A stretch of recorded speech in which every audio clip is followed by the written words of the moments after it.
செந்தில் உங்ககிட்ட இருந்து தொடங்குறேன். தொடர்ந்து பரந்தூர் விமான நிலையம் குறித்து அரசியல் கட்சிகள் போராட்டங்களை முன்னெடுக்கிறாங்க. அந்த பகுதியில் உள்ளவங்க சிலர் போராட்டம், அதாவது இந்த இடத்துல விமான நிலையம் அமைக்கக்கூடாதுங்கிறாங்க. சிலர் உரிய அளவிலான எங்களுக்கு நிலத்துக்கான மதிப்பீட்டு தொகை வேணும் அப்படிங்கிறத அவங்க அந்த இதை கோரிக்கையை வைக்கிறாங்க. இன்னொரு பக்கம் விவாதம் வளர்ச்சி சார்ந்தும் இருக்கிறது. இப்படி பல்வேறு முனைகளில் விவாதம் இருக்குது.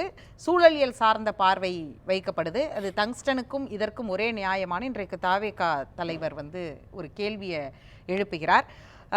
இத்தனை அரசியல் கட்சிகள் அங்கே போய் போராட்டம், இன்றைக்கு தாவேகாவும் அந்த போராட்டத்தில் இணைகிறது, சட்ட போராட்டம் நடத்துவோன்னு அவர் சொல்றது, இது எப்படி பார்க்கிறீர்கள்? ரெண்டு விதமாக அணுக வேண்டிய ஒரு பிரச்சனை இது. விவசாயிகளின் நலன் பாதுகாக்கப்பட வேண்டும் அப்படிங்கிறத எந்த மாற்று கருத்தும் இல்லை. விவசாய நிலங்கள் பாதுகாக்கப்பட வேண்டும், நீர்நிலைகள் பாதுகாக்கப்பட வேண்டும், விவசாயிகளுடைய வாழ்வாதாரம் பாதுகாக்கப்பட வேண்டும். அந்த அடிப்படையில் இருந்து திரு விஜய் அவர்கள் சொல்லக்கூடிய கருத்துக்களுக்கு நாம் அவருக்கு வாழ்த்துக்களை சொல்லுவோம், பாராட்டுவோம். அதே நேரத்தில் வளர்ச்சி என்பது நீங்கள் எல்லா காலத்திலும் நீங்கள் எந்த திட்டம் ரோடு போடுறதில் தொடங்கி நீங்கள் 2004 4 வழிச்சாலை தங்கநாற்கர சாலை போடப்பட்ட பொழுது இதே பிரச்சனை வந்துச்சு. வயல்வெளிகள், வீடுகள், கோவில்கள், தேவாலயங்கள், மசூதிகள் பலவற்றையும் இடித்து அதற்கு மாற்று இடம் கொடுத்து அல்லது இழப்பீடு கொடுத்து தான் இன்றைக்கு சாலை போடப்பட்டுச்சு. நேற்று வரைக்கும் உங்கள் சேனல் உட்பட எல்லா சேனல்லையும் பார்த்தோம், பொங்கல் முடிந்து ஊர் திரும்புகின்ற பொழுது அவ்வளோ போக்குவரத்து நெரிசல்னு. ஏன்னா ரோடு போட்டு 20 வருஷம் ஆச்சு. 20 வருஷத்தில் எவ்வளோ வாகனங்கள் பெருத்திருக்குது. பல உலக நாடுகளுக்கு பயணித்திருக்கிறேன், அந்த அனுபவத்தில் சொல்கிறேன். பல உலக நாடுகளில் ஒரு மாகாணத்தில், ஒரே மாகாணத்தில் 7 ஏர்போர்ட்லாம் கிடையாது. தமிழ்நாட்டில் இன்றைக்கி நம்ம புதுவையோடு சேர்த்து 7 விமான நிலையங்கள் இருக்கிறது அப்படின்னு சொன்னால் அது தமிழ்நாடு, குறிப்பாக திராவிட கட்சிகளுடைய ஆட்சியில், குறிப்பாக திமுகவினுடைய ஆட்சி காலத்தில் போடப்பட்ட மிகப்பெரிய திட்டங்களால் கிடைத்த பலன்கள் அது. அப்போ அடுத்த கட்ட பாய்ச்சலுக்கு தமிழ்நாடு தயாராகணும். கடந்த 10 ஆண்டுகளில் அதற்கு முந்தைய அரசு போடப்பட்ட பல திட்டங்கள் முடக்கி வைக்கப்பட்டிருந்த நிலையில் இப்போ இவங்க அடுத்த கட்டத்துக்கு நகர்த்த வேண்டும் என்ற ஒரு இடத்திலிருந்து ஒரு விமான நிலைய விரிவாக்கத்திற்கு திட்டமிடுகின்ற பொழுது நீங்கள் அதை அரசியல் கண்ணோட்டத்தோடு பார்த்துடக்கூடாதுன்னு நான் கேட்குறேன். இப்போ நடிகர் விஜய் அவர்கள் ஒரு கருத்தை பதிவு பண்ணியிருக்கிறார். நான் வளர்ச்சிக்கு எதிரானவன் இல்லை, விமான நிலையத்துக்கு எதிரானவன் இல்லைன்னு சொல்லிட்டார், விமான நிலைய விரிவாக்கத்துக்கு எதிரி இல்லைன்னு சொல்லிட்டார். ஆனால் இது இங்கே அமைக்காதீங்கிறார். Right, well and good. அப்போ அந்த இடத்துலேருந்தே நம்ம அவரே கூட என்ன செய்யலாம் அப்படின்னா, இந்த அரசும் நான் அங்கே தான் அமைத்தே தீர்வோம் அப்படிங்கிறதெல்லாம் ஏதோ எனக்கு இந்த இடம் தான் பிடிச்சிருக்கு, வாஸ்துபடி நல்லா இருக்குன்னெலாம் போய் அங்கே நம்ம பண்ணலை. அதற்குன்னு முறையாக ஆய்வு அறிக்கைகள் ஆய்வுகள் மேற்கொள்ளப்பட்டு ஆய்வு அறிக்கைகள் சமர்ப்பிக்கப்பட்டு, இந்த இடம் மட்டுமில்லை இன்னும் பல இடங்கள் ஆய்வுக்குட்படுத்தப்பட்டு, இருப்பதிலேயே குறைவான நீர்நிலைகள் எந்த இடத்தில் நமக்கு சாக்ரிஃபைஸ் பண்ண முடியும், இருப்பதிலேயே குறைவான சேதாரம் எந்த இடத்துல இருக்கும், ஆக்சசிபிலிட்டி எல்லாவற்றையும் நீங்கள் போக்குவரத்து, இழப்பீடு, இருப்பதிலே குறைவான டேமேஜ் எங்கே, இது எல்லாத்தையும் ஆய்வுக்குட்படுத்தி 3000-3500 ஏக்கர் இடம் வேணுங்கிற இடத்துல தான் அந்த இடத்த தேர்வு செஞ்சுருக்கிறாங்க. இப்போ நான் என்ன சொல்கிறேன், நடிகர் விஜய் அவர்கள் சட்ட போராட்டம் கூட நடத்த தயாருங்கிறாரு. 900 நாட்களாக இந்த போராட்டம் நடந்திருக்கு. முதலே கூட நீங்கள் சட்ட போராட்டத்தை நடத்தியிருக்கலாம். வெள்ளன்குட்டி இப்போவாது வந்திருக்கிறீங்க. நான் என்ன சொல்கிறேன், நீங்களே கூட சொல்லுங்களேன், அரசுக்கு ஒரு பரிந்துரை செய்யுங்க. 3000 ஏக்கர் தேவை இடம், 3000 ஏக்கரே கம்மி. நீங்கள் டெல்லி ஏர்போர்ட் 51,000 ஏக்கரில் இருக்குது, ஹைதராபாத் 4,800, பெங்களூரு அதுக்கு மேலே 3000-4000 ஏக்கர். அப்போ நமக்கு ஒரு 3000 ஏக்கர் நிலமாவது தேவைப்படும். ஏன்னா ஆண்டுக்கு 2 கோடி பேர் சென்னை ஏர்போர்ட்டை விமான நிலையத்தை பயன்படுத்துகிறார்கள் என்று மாண்புமிகு அமைச்சர் தங்கம் தென்னர் சொல்கிறார். வரும் ஆண்டுகளில் இது 3 கோடியாக மாறும், அடுத்தடுத்த ஆண்டுகளில் 8 கோடியாக அதிகரிக்குங்கிறாங்க. அப்போது இந்தியாவின் வளர்ச்சியடைந்த மாநிலங்களில் முதலிடத்தில் அல்லது 2வது இடத்தில் இருக்கக்கூடிய தமிழ்நாடு இவ்வளவு சிறிய விமான நிலையத்தோடு இருக்கிறது அப்படிங்கிறது அது ஒரு அகைன் நமக்கான ஒரு பெரிய தடைக்கல். அப்போ நடிகர் விஜய் அவர்களே கூட என்ன செய்யலாம் அப்படின்னா, சென்னைக்கு அருகில் விவசாய நிலங்கள் பாதிக்காத வகையில் ஒரு 3000-3500 ஏக்கர் எங்கே இருக்குது அப்படிங்கிறத அவர் அட்ரஸ் பண்ணி சொல்லலாம். இதை நான் பகடியாக கூட சொல்ல, சீரியஸ் நோட்லேயே சொல்கிறேன். ஆக்கப்பூர்வமான ஆலோசனைகளை வரவேற்போன்ட்டாங்க, அரசே சொல்லுது. ஆக்கப்பூர்வமான ஆலோசனை நீங்கள் தாங்க வரவேற்கிறோம்ங்கிறாங்க. பிடிவாதம் வேறு எங்குமே நிலங்கள் அதான் யதார்த்தம். அதை யதார்த்தங்கிறது நான் சொல்றது ஆய்வுகளின் முடிவில்லை. இப்போ நீங்கள் ஓசூரில் இப்போ முதலமைச்சர் விழித்தார். ஓசூரில் ஆண்டுக்கு 3 கோடி பேர் பயணிக்கக்கூடிய விதத்தில் ஒரு பிரம்மாண்டமான சர்வதேச தரத்திலான ஒரு விமான நிலையம் அமைக்கப்படும் என்று சொன்ன பொழுது அதற்கும் ஏராளமான இடங்கள் பார்க்கப்பட்டு கடைசியாக 2 இடம் ஃபைனல் பண்ணப்பட்டு அந்த 2 இடத்துல இப்போ ஒரு இடத்துல என்ன செய்கிறாங்க, ஓகே இதுதான். இது ஒரே நாளில் போய் டக்குன்னு ஒரு இடத்த போய் நீங்கள் அப்படிலாம் பண்ணிட முடியாது. இது ஏர்போர்ட் அத்தாரிட்டி ஆஃப் இந்தியா உள்ளிட்ட அனைவரும் சேர்ந்து இவ்வளவு ஆய்வுகளுக்கு பிறகு ஒரு இடத்த தேர்ந்தெடுக்கிறாங்க.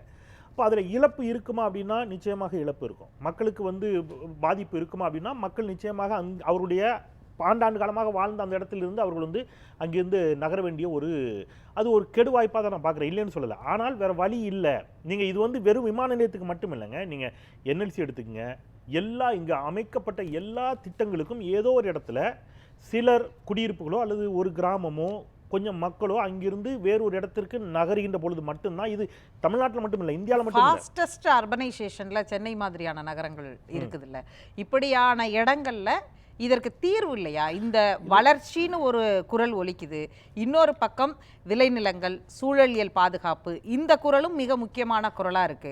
அப்ப இதை எப்படி சரி செய்யறது? அந்த இடத்துல வளர்ச்சியும் தேவை, நமக்கு வளர்ச்சியின் மூலமாக நம்மளுடைய பொருளாதாரத்தை மேம்படுத்தணும், இங்க வேலை வாய்ப்பை பெருக்கணும், போக்குவரத்து பிரச்சனை நெருக்கடியை சரி செய்ய வேண்டியதா இருக்கு.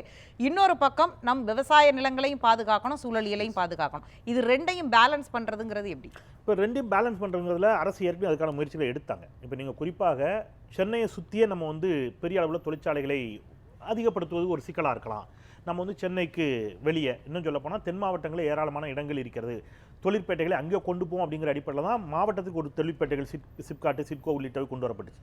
4 நிலை தொழில்நுட்ப பூங்கா அந்த அடிப்படையில் தான் முத்தமிழ் டாக்டர் கலைஞர் அவர்களால் கொண்டு வரப்பட்ட ஒரு திட்டம். ஆனால் அதன் பிறகு ஏற்பட்ட ஆட்சி மாற்றம் 10 ஆண்டுகால அஇஅதிமுக ஆட்சியில் அதை பெரும் சட்ட சிக்கலுக்குள் ஏற்படுத்தி அதை ஒன்றும் இல்லாமல் முடக்கி இன்னைக்கு பெரிய அது லீகல் இஷ்யூவில் போய் இப்போ தான் கொஞ்சம் கொஞ்சமாக அது விடுவிக்கப்பட்டு கொண்டிருக்கிறது. விரைவில் அது திருப்பி பயன்பாட்டுக்கு வரும்னு சொல்லியிருக்கிறாங்க. அப்போது பல முயற்சிகள் எடுக்கப்பட்டிருக்குது, ஏற்கனவே எடுக்கப்பட்டிருக்குது. நீங்கள் எடுக்கப்பட்டிருக்கக்கூடிய முயற்சிகளும் நீங்கள் என்ன செஞ்சிருக்கு? அடுத்தடுத்த ஆட்சி மாற்றங்கள்ல நீங்க ஒரு 5 வருஷம் ஒரு கவர்மெண்ட் ஏதோ ஒரு இடத்துல கொண்டு போய் முன்னாடி பாட்டாங்கன்னா இன்னொரு கவர்மெண்ட் அதை 10 வருஷம் 15 வருஷம் முன்னாடி கொண்டு போய் விட்டுறாங்க.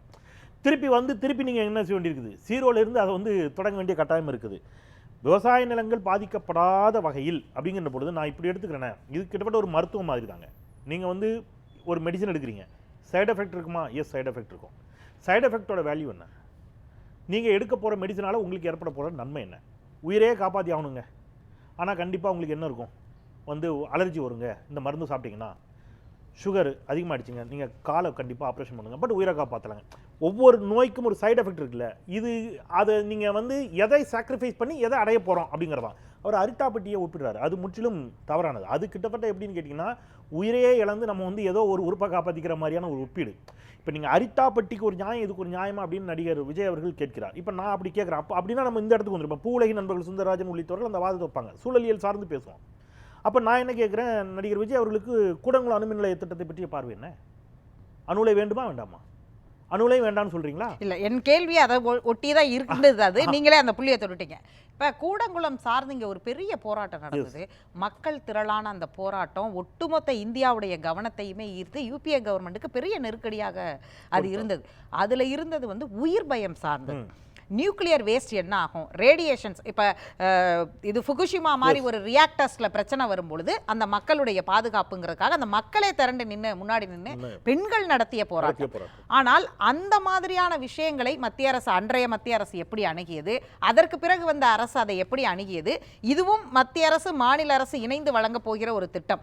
அந்த திட்டத்தையும் இந்த திட்டத்தையும், அந்த உயிர் பாதுகாப்பு சம்பந்தமாக வைக்கப்பட்ட திட்டத்தையே எப்படி அணுகினார்கள், இந்த திட்டத்தை எப்படி அணுகுறாங்க அப்படிங்கிறதெல்லாம் சேர்த்து இதுக்குள்ள ஒரு ரொம்ப நியாயமான கேள்வி, ரொம்ப முக்கியமான கேள்வி. இப்போ நீங்கள் கூடங்குளம் அணு உலை எதிர்ப்பு போராட்டத்தை பொறுத்தவரை அறவழியில் நடைபெற்ற போராட்டம். நான் அந்த பகுதியை சேர்ந்தவனும் கூட அப்போ செய்தியாளராக அங்கே களத்தில் இருந்து செய்தி சேர்த்தவனாக சொல்கிறேன். ஒரு அசம்பாவிதம் இல்லாமல் மிகுந்த அமைதியான முறையில் அறவழியில் நடைபெற்ற அந்த போராட்டத்தை ஜெயலலிதா அரசு முடிவுக்கு கொண்டு வர வேண்டும் என்று முடிவெடுத்த பொழுது ஊருக்குள் காவல்துறை அத்துமீறி நுழைந்து துப்பாக்கிச் சூடு நடத்தி அதில் பலர் பலியானார்கள். நீங்கள் பலரை பலி வாங்கி அந்த போராட்டத்தை என்ன செஞ்சாங்க, நிறுத்தினாங்க. நீங்கள் கடந்த அஇஅதிமுக ஆட்சி காலத்தில் ஸ்டெர்லைட் போராட்டமும் அப்படி தான் நடந்துச்சு. ஸ்டெர்லைட்டால் அந்த பகுதியில் ஏற்பட்ட தீங்கு, கேன்சர் உள்ளிட்ட நோய்கள் என்று பலவற்றையும் அவங்க ஆதாரப்பூர்வமாக தரவுகளோடு வைத்து வாதாடினார்கள், போராடினார்கள். விமான நிலையம் அமைப்பதால் சூழலியலுக்கு கேடு அப்படிங்கிற வாதத்தில் நீங்கள் ஸ்டெர்லைட்டையோ அல்லது அரிட்டாப்பட்டி டங்ஸ்டன் தொழிற்சாலையோ அல்லது கூடங்குளம் அணுமின் நிலையத்தை போன்றவற்றையோ ஒரு விமான நிலையத்தை கொண்டு ஒப்பிட முடியாது. இங்கே அவர்களுடைய ஒரே சிக்கல், எங்களுடைய இடம் இங்கேருந்து பறிபோகிறது, நாங்கள் இங்கிருந்து வேறு இடத்திற்கு கொடுக்குறோம் அப்படிங்கிறது. அப்போ மார்க்கெட் வேல்யூவை விட பன்மடங்கு அதிகமாக வைத்து அரசு கொடுக்குறோம் அப்படிங்கிற இடத்துக்கு வராங்க. எஸ், அது எவ்வளோ கொடுத்தாலும் சொந்த இடத்துலேருந்து போகக்கூடிய பெயின் தான், அந்த நான் உடன்படுறேன். ஆனால் நீங்கள் இதை தாண்டி வேற மாற்று வழி அப்படிங்கிறது ஒன்று இருக்குல்ல, அதை நீங்கள் எங்களுக்கு சஜஸ்ட் பண்ணீங்க, நாங்கள் சொல்கிறோம். இப்போ கூடங்குளம் விவகாரத்தில் மாற்று வழியை பலரும் சஜஸ்ட் பண்ணாங்க. என்ன சொன்னாங்கன்னா, இதிலிருந்து எடுக்கக்கூடிய மின்சாரம் வெறும் 2%, 3%, 4%, அதுக்கு நீங்கள் இன்வெஸ்ட் பண்ணுறது இவ்வளவு, அதனுடைய பக்க விளைவுகள் இவ்வளவு, நீங்கள் அணுக்கழிவில் கொண்டு போய் எங்கே புதைப்பீங்கன்னு கேட்டாங்க. அன்றைக்கி கோலார் தங்கவலை வயலில் புதைக்க போகின்ற பொழுது காங்கிரஸ் அங்கே இருக்கக்கூடிய காங்கிரஸ், அங்கே இருக்கக்கூடிய கம்யூனிஸ்ட், அங்கே இருக்கக்கூடிய பாஜக எல்லாரும் சேர்ந்து எடுத்தாங்க கர்நாடகா. இன்னி வரைக்கும் அந்த பிரச்சனை இருக்குது. அப்போ பெரிய முதலீடு, பெரிய இழப்பு, பெரிய பக்க விளைவு, குறைந்த அளவிலான மக்களுக்கு பயன்பாடு, அதனால் அதை எதிர்த்தாங்க. ஆனால் இங்கே அப்படி அல்ல. ஸோ இந்த ஒப்பீடும் அப்படிங்கிறதே ஒரு சிக்கலான ஒப்பீடு. இதை அவர் அரசியலாக அணுக வேண்டாம் நடிகர் விஜய் அவர்கள் அப்படிங்கிறத நான் கேட்டுக்கிறேன். விவசாயிகளை வாழ வைக்க வேண்டும், விவசாயிகளினுடைய நலன் அப்படிங்கிற பார்வை அவருக்கு இருக்கிறதுல எனக்கு மகிழ்ச்சி, வாழ்த்துக்கள். ஆனால் இதை இந்த கோணத்தில் அணுக வேண்டாம் அப்படின்னு நான் கேட்குறேன். நீங்க சொன்னீங்கல்ல அவங்கள இடத்த காமிக்க சொல்லுங்க அப்படிங்கிறது, சீரியஸ் நோட்ல வேற சொல்றேன் அப்படின்னீங்க. அதை எப்படி ஒரு தனிநபரோ அல்லது ஒரு அரசியல் இயக்கமோ அதை செய்ய முடியுமா? தனிநபர் இல்லைங்க, அரசியல் இயக்கங்க. அரசியல் இயக்கமே இருந்தாலும் இந்த இடத்த அப்படின்னு போய் கையை காட்ட முடியுமா? அதுக்கு சென்ட்ரல் கிளியரன்ஸ்ல இருந்து அவங்க நீங்க பரிந்துரைக்கு தான் சொல்றேன். நான் உங்களை ஆர்டர் போட சொல்லலையே, நீங்க பரிந்துரைக்கு தான் சொல்றேன். நீங்க மருத்துவர் ராமதாஸ் அவர்கள் பாட்டாளி மக்கள் கட்சி தலைவர் ஒரு பேரல் பட்ஜெட்டே போடுவார். அது பரிந்துரைக்கிறதான, அதுக்கு செயல்பாட்டுக்கு வருதுங்கிறது இல்லை. நான் மக்களுக்காக நான் என்ன செய்கிறேன், ஒரு திட்டத்தை பரிந்துரைக்கிறதானே, நீங்கள் கொடுக்கலாம், தப்பு இல்லையா? அரசு நான் என்ன சொல்கிறேன், முதலமைச்சர் போய் சந்திங்க, நேரம் கேளுங்க. இல்லைங்க நான் ஒரு கமிட்டி போட்டோம், நாங்கள் என்ன செஞ்சோம், நீங்கள் நான் என்ன சொல்கிறேன், வெறும் தாவேக்கா மட்டும் கூட வேண்டாங்க, சூழலியலாளர்கள் எல்லாரையும் கூட ஒன்று கூட்டுங்க. நீங்கள் ஒரு குழு, நிறைய கட்சிகள் விசிகா உட்பட போராடி எல்லாரும் இருக்கிறாங்க, எல்லாரும் சேர்ந்து ஒரு கூட்டுக்குழு அமைங்க. இதுக்கு மாற்றாக பாதிப்பு மிக குறைவான நீர்நிலைகளை எடுத்தால் போதும், மிக குறைவான இடங்களை கையகப்படுத்தினா போதும், மிக குறைவான விவசாய நிலங்கள் போனால் போதும். இந்த இடத்துல பாதிப்பே இல்லை, இவ்வளவு தூரம் ஈஸி ஆக்சஸ் இருக்குது, 3800 இந்த 4000 ஏக்கர் கூட இடம் இருக்குதுங்க அப்படின்னு ஒரு இடத்த காட்டினா, அப்போ நம்ம அரசு நிச்சயமாக நம்ம கேள்வி கேட்கலாம். பாருங்க நீங்கள் என்ன வீம்புக்கு போய் அங்கே தான் அப்படின்னு சொல்கிறீங்களா நம்ம கேட்கலாம். ஆனால் அப்படி அல்ல, அரசு இந்த ஆய்வுகளை எல்லாம் ஏற்கனவே செய்து முடித்து தான் என்ன செய்கிறாங்க, அங்கே போய் நிற்கிறாங்க அப்படிங்கிறது தான் கலை யதார்த்தம். இந்த கலை யதார்த்தத்தை அவர் ஒத்துக்கொள்ள வேண்டும்.